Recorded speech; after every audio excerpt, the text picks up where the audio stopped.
नमस्कार किसान साथियों, स्वागत है आपका अपने YouTube चैनल कृषि ज्ञान में। आज के इस वीडियो के अंदर हम लहसुन में कंद विकास के बारे में बात करेंगे, क्योंकि वर्तमान स्थिति में सभी किसान भाइयों की लहसुन 70, किसी की 80 और किसी की 90 दिन की हो गई। जिन किसान भाइयों की 90 दिन की लहसुन हो गई और 90 से ऊपर की हो गई, उनके मन में एक ही सवाल है कि कंद का विकास कैसे करें। सबसे पहले मैं आपको ये मिथ्य बता दूं कि ऐसी कोई सी भी दवाई नहीं आती है मार्केट में जिसको डालने से आपका कंद एकदम से अच्छा बन जाएगा, क्योंकि कंद विकास के लिए आपको शुरुआती अवस्था से लेकर लास्ट तक पूरा खाद का मैनेजमेंट और पूरा क्रॉप मैनेजमेंट आपको ध्यान में रखना पड़ता है कि आप किस तरीके से आपको खाद देना है, किस तरीके से आपको पानी देना है और किस तरीके से आपका प्लॉट खड़ा है। सबसे पहली जो 80% अवस्था रहती है वो आपके प्लॉट और प्रकृति के ऊपर निर्भर करती है कि आपके लहसुन का साइज कैसा बनेगा। अगर हम बात करें कि उसके अलावा बहुत सारे किसान भाइयों के सवाल रहते हैं कि कौन कौन से टॉनिक आते हैं, कौन से पीजीआर आते हैं, कौन से खाद आते हैं जिनसे वो डालने से लहसुन के कंद का विकास अच्छा होता है।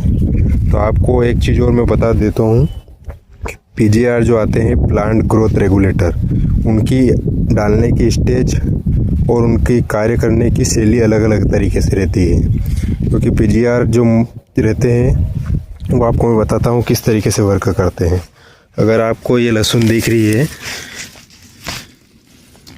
इसमें आपको देखना पड़ेगा कि ये जो इंट्रोनोड है ये किस तरीके से लंबाई में है और किस तरीके से इसके पौधे की बढ़वार है। अगर ये नोड्स काफ़ी लंबे हैं और काफ़ी ज़्यादा हाइट है आपके प्लॉट की, तो आपको पीजीआर का प्रयोग समय रहते ज़रूर करना चाहिए। अगर हम पीजीआर की बात करें तो पीजीआर में हमें कौन सा बेस्ट प्लांट ग्रोथ रेगुलेटर आता है मार्केट में, तो पीजीआर के अंदर आपको कल्टार आता है सिजेंटा का, जिसके अंदर पेक्लोबुट्राजोल आता है। उसका समय रहते स्प्रे करना चाहिए और उसकी जितना डोज अगर कंपनी आपको रेफ़र करती है उसी के हिसाब से आपको उपयोग करना है, ताकि आपको कोई सा भी साइड इफ़ेक्ट देखने को ना मिले। अगर मेरे रिकमेंडेशन की बात करें, अगर आपका जो लहसुन का प्लॉट है वो अच्छा ग्रीन लश ग्रीन है और पौधे में किसी भी प्रकार की कोई भी बीमारी नहीं है, तो आप 70 से 75 दिन की अवस्था में पीजीआर का प्रयोग कर सकते हैं। इसके अलावा भी 2 प्रोडक्ट मार्केट में आते हैं और काफ़ी किसान भाई उनको यूज़ करते हैं। एक आता है बीएसएफ का लियोसिन और दूसरा आता है गरडा कंपनी का चमत्कार।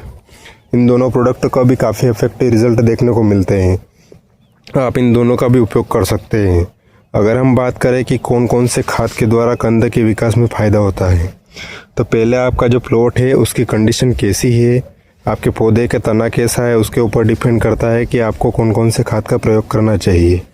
अगर आपका प्लॉट हल्का है और आप खाद पे खाद डाले जा रहे हो तो उसका कोई रिज़ल्ट नहीं मिलेगा। अगर आपका प्लॉट अच्छा है और आपको लगता है कि नहीं यार इसमें अब कंद का विकास नहीं बन पा रहा है, प्लॉट काफ़ी अच्छा है, तो हमें इसके अंदर सबसे ज़्यादा पहले ये देखना है कि आपने जो प्लॉट के अंदर खर्च किया है। मान लीजिए कि पौधा बढ़वार ऊपर ही कर रहा है और नीचे इतना डालने के बावजूद, पीजीआर डालने के बावजूद भी आपका कंद का विकास नहीं हो रहा है, तो आपको इस अवस्था में आपके प्लॉट के अंदर एक बैक्टीरिया की कमी देखने को मिलेगी, पोटेशियम मोबिलाइज़र बैक्टीरिया। जिसको अगर ये बैक्टीरिया आपके खेत में अगर नहीं होगा तो आपको कंद का विकास प्रॉपर नहीं बन पाएगा। इसके लिए भी मार्केट में बहुत सारे पोटेशियम मोबिलाइज़र बैक्टीरिया आते हैं जो कि पोटाश को तोड़कर पौधे को देने का काम करते हैं। अगर इसके अलावा हम बात करें कि लास्ट स्टेज में जब 100 दिन की अवस्था रहती है और अच्छा पौधा है, तो स्प्रे में हम कौन कौन से प्रयोग कर सकते हैं, तो आप उस टाइम पे अगर आपको लग रहा है कि 80-85 दिन में स्प्रे करना है तो आप 13-45 का स्प्रे कीजिए, जिसके अंदर 13% नाइट्रोजन और 45% पोटाश आता है। और अगर आपको लगता है कि नहीं मुझे 100 दिन की अवस्था के बाद स्प्रे करना है, 100 से 110 दिन की अवस्था में आप 0050 का स्प्रे कर सकते हैं। इन सभी प्रोडक्टों को आप उपयोग करके देखिए, इनके एक एक के डोज और एक एक के जो कंपनी के प्रोडक्ट आते हैं उसके बारे में मैं डिटेल में या लास्ट में डाल रहा हूँ। आप यहाँ जाकर पूरा वीडियो अंत तक ज़रूर देखिएगा ताकि आपको एक एक प्रोडक्ट के बारे में पूरी इन्फॉर्मेशन मिल सके। ये प्लॉट देख सकते हैं आपकी, इसकी कंडीशन अभी ऐसी है और ये लगभग 90 दिन की अवस्था के हो गया है। इधर बेड पे लगा हुआ लहसुन है, आप देख सकते हैं, मल्चिंग पे नहीं है, केवल बेड पे है। आपको ये वीडियो अच्छा लगा हो तो लाइक और शेयर ज़रूर करें और चैनल पर पहली बार आए तो सब्सक्राइब ज़रूर करें। चलिए जानते हैं हम प्रोडक्ट की डिटेल वाइज कि हमें कौन कौन से प्रोडक्ट डालना चाहिए जिससे अंदर हमारे प्लॉट के अंदर कंद विकास अच्छा हो सके।